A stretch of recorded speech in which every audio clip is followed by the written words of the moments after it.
నమస్తే, welcome to పూరా local. నేను మీ సంపత్ కుమార్. ఈరోజు సోమాజిగూడ ప్రెస్ క్లబ్లో నిరుద్యోగుల సమస్యపైన రౌండ్ టేబుల్ సమావేశం నిర్వహించారు. దానికి సంబంధించి తెలంగాణ జనసేన పార్టీ రాష్ట్ర అధికార ప్రతినిధి హైందవి రెడ్డి గారు దాంట్లో పాల్గొన్నారు. ఆమెను అడిగి మరిన్ని వివరాలు తెలుసుకునే ప్రయత్నం. మేడం నమస్తే. నమస్తే మేడం, ఇప్పుడు ఏదైతే ఈ నిరుద్యోగుల సమస్యపైన రౌండ్ టేబుల్ సమావేశం నిర్వహించారో దాని గురించి ఏం చెప్తారు?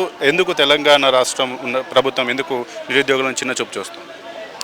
ఇప్పుడు కుటుంబ పాలన 10 ఏళ్ళ కుటుంబ పాలన చేస్తున్నారని చెప్పేసి అనే తీసుకొచ్చి రేవంత్ రెడ్డిని గద్దెనెక్కిచ్చారు. మళ్ళీ ఈయన ఏం చేస్తున్నాడు? ఈయన కూడా కుటుంబ పాలన చేస్తాడు. వాళ్ళ తమ్ముళ్ళకి అందరికీ నిరుద్యోగ సమస్య ఉన్నట్టుంది బాగా, కాబట్టి షెల్ కంపెనీలు పెట్టించుడు, వాటితోన కమిషన్లు దండుకోవడాలు, ఆ యొక్క కంపెనీల పేరు మీద మళ్ళీ ఎకరాల భూములను ఫోర్త్ సిటీలో వీళ్ళు ఒక ఫోర్త్ సిటీ అని పెట్టుకున్నారు కదా, దానిపైన కూర్చొని మంచిగా కబ్జాలు చేసుకుంటున్నారు, ధరణిలో పేర్లు మారుస్తున్నారు, రిజిస్ట్రేషన్స్ చేసుకుంటున్నారు. ఇక వాళ్ళకు నిరుద్యోగుల సమస్యలు ఏదైనా పట్టించుకోనికి టైం ఉందండి? తెలంగాణలో ఉన్నటువంటి నిరుద్యోగులు ఏ ఆడికైనా గంగల కలవని అసలే ఎండ్రిని దాగి దావమని చెప్పిండు మన గౌరవ ముఖ్యమంత్రి రేవంత్ రెడ్డి గారు. మరి ఆ ఎండ్రిని మీరు దావుతారా చెప్పండి? మరి మీ మన్మనికేమో పూరీలు చేసి పెడతారు, కానీ మరి ఇక్కడ ఉన్నటువంటి హాస్టల్లో ఉన్న పిల్లలకు అందరికీ కూడా ఏమో పురుగులు అన్నం పెడతారు. మరి ఇది ఎక్కడి అన్యాయము, ఇది ఎక్కడి న్యాయమో ఒకసారి చెప్పాలి మీరందరూ. మరి మీ ఇందిరాగాంధీ గారు ఆ రోజు ఏదో గరీబీ హటావో అన్నారు కదా, మరి గరీబీ హటావో అంటే మీ ఇంట్లో ఉన్న గరీబీ హటావో అనుకున్నారేమో. మరి బహుశా మీ ఇంట్లో ఉన్న గరీబీని హటావో చేసుకుంటున్నారు తప్పితే ఈడ ఉన్నటువంటి సబ్బండ వర్గాల పిల్లలు, పేద ప్రజలు, తర్వాత బీసీ, ఎస్సీ, ఎస్టీ, బడుగు బలహీన వర్గాల యొక్క పిల్లలందరూ కూడా ఇక్కడ రోడ్ల మీద ఎక్కి ధర్నాలు చేస్తున్నారు, దిల్షునగర్లో బోనాలు ఎత్తుతున్నారు, అశోక్ నగర్ రోడ్ల మీద వంట వార్పు చేస్తుంటే మీకు సోయి లేదు, దిమాకు లేదు, పని చేస్తలేదు. మరి మీరే విద్యాశాఖ మంత్రి, మీరు విద్యాశాఖ మంత్రి అయ్యండి, మీరు అవిద్యాశాఖ మంత్రిగా అవుతున్నారే తప్పితే గతంలో ఒక ఆమె ఉండే మా ఎమ్మెల్యే, ఆమె కూడా ఇదే పని చేసి హాస్టల్లో పాములు వచ్చి కరుస్తాయి పిల్లలకు యూనివర్సిటీలో ఉన్నటువంటి యూనివర్సిటీలు అయితే సర్వనాశనం అయిపోయినాయండి.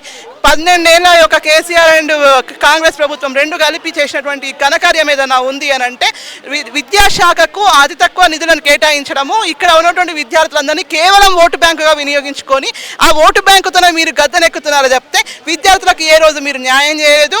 ఇవాళ వరకు ఉస్మానియా యూనివర్సిటీకి 100 కోట్లు ప్రకటించొచ్చినావు కదా, మరి అదే ఉస్మానియా యూనివర్సిటీలో పిల్లల యొక్క ఆకలి కేకలు మీకు కనిపిస్తలేవా? ఆ యొక్క మెస్లలో పరిస్థితులు జరుగుతలేవా? మరి ఇక్కడ అశోక్ నగర్కి ఏ రోజున వచ్చిరా?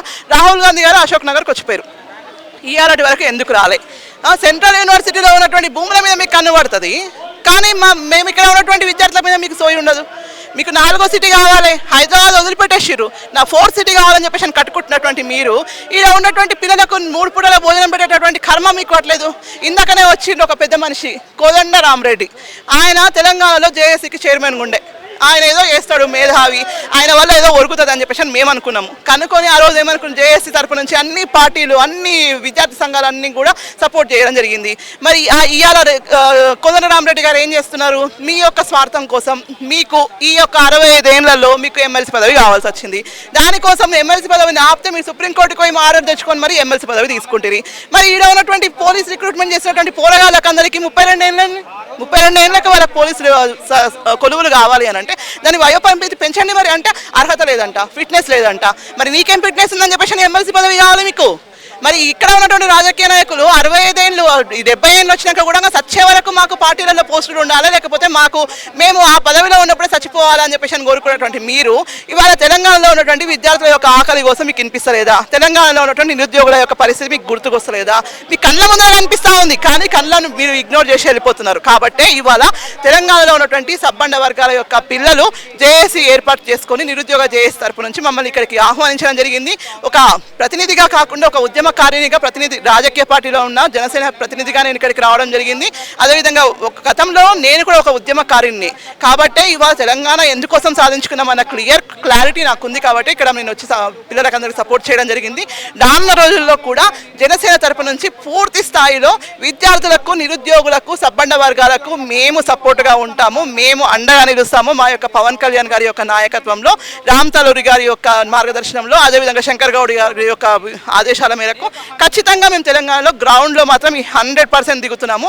ఈ యొక్క తెలంగాణలో ఉన్నటువంటి నిరుద్యోగుల యొక్క గొంతుక 100% మేము అసెంబ్లీలో మీరు మాట్లాడే విధంగా చేయకపోతే మాత్రం మేము ఖచ్చితంగా చేస్తాము. అదేవిధంగా ఇవాళ ఎక్కడో ధర్మేంద్ర ప్రధాన్ గారిని రాజీనామా చేయించారు కదా, అదే మరి ఇవాళ ఉన్నటువంటి తెలంగాణలో విద్యాశాఖ మంత్రి కమ్, హోమ్ మినిస్టర్ కమ్, పురపాలక శాఖ మంత్రి కమ్, ముఖ్యమంత్రి గారు అయినటువంటి రేవంత్ రెడ్డి గారు కూడా వెంటనే రాజీనామా చేయాలన్న డిమాండ్తోన మేము మాత్రం ఖచ్చితంగా ఉద్యమం చేయబోతున్నామని చెప్పేసి స్పష్టంగా తెలియజేస్తున్నాను.